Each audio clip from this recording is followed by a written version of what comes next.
ঘটনা বা ছবি যেটা আপনারা দেখাচ্ছেন সেটা হয়তো সিমিলার, কিন্তু পরিস্থিতি দুটো আলাদা এবং তারপরে যে অ্যাকশন নেওয়ার বিষয় সেটা কিন্তু আলাদা। একদিকে যেরকম আমরা দেখেছিলাম পশ্চিমবঙ্গের ক্ষেত্রে যে পুলিশের যে ভূমিকা, তারা কি করেছিল, কেন্দ্রীয় তদন্তকারী দল তাদের উপরে যখন হামলা হচ্ছে সেখানে আমরা দেখলাম পশ্চিমবঙ্গ পুলিশ সেই কেন্দ্রীয় তদন্তকারী দলের বিরুদ্ধে তারা শ্লীলতাহানির কেস দিয়ে দিল, আর সেইখানে যারা হামলা করলো তাদের এগেনস্টে কোনো অ্যাকশন নেই। কিন্তু এখানে আমরা দেখলাম যে রীতিমতো ওখান থেকে তাদের উদ্ধার করে নিয়ে আসা পুলিশ করেছে, 4 জনকে 1 ঘন্টার মধ্যে অ্যারেস্ট করেছে এবং তারপরে কিন্তু সেই তদন্তকারী দলকে পুরো হেল্প করা হচ্ছে। এটাও একটা জিনিস অনেকে প্রশ্ন করছে, এটা আপনি প্রশ্ন করার আগেই আমি করছি, সেটা হচ্ছে অনেকে প্রশ্ন করছে তারা কেন পুলিশকে জানিয়ে যায়নি। এটা খুব স্বাভাবিক একটা প্রশ্ন। ওটা আমি বলি, বড় বড় পুলিশ কর্তাদের আপনি শুনবেন তারাও বলে, সেটা হচ্ছে বিশেষ কিছু ক্ষেত্রে এরকম বড় যখন ঘটনা ঘটে তারা কিন্তু পুলিশকে যখন জানিয়ে যায় সেটা লিক হয়ে যাওয়ার চান্স থাকে এবং অ্যাকচুয়াল যে ইনভেস্টিগেশনের জন্য যাচ্ছে সেটা কিন্তু ঘটে যায়।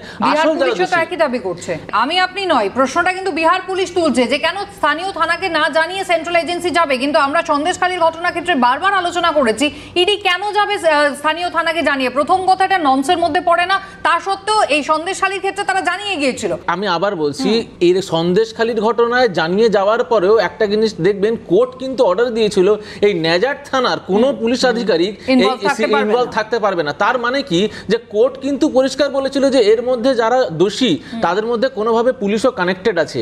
তার এত বড় যখন একটা র্যাকেট বেরিয়ে আসছে, সোর্স বেরিয়ে আসছে, ইনফরমেশন যখন এতটাই বাইরে চলে এসছে যে কোথাও না কোথাও পুলিশের যোগ সাজগ আছে ভেবেই কিন্তু কেন্দ্রীয় তদন্তকারী দল তাদেরকে জানায়নি, এটা আমার প্রাথমিকভাবে মনে হচ্ছে। কিন্তু এরকম ভাবে আগেও হয়েছে, যারা সিনিয়র তদন্তকারীরা তারা বলেছে আমরা কিন্তু এই ইনফরমেশনটা না দিয়ে যাই এই কারণে যাতে ইনফরমেশন লিক না হয়ে যায় এবং আসল যে দোষী তাকে ধরার যেন অসুবিধা না হয়।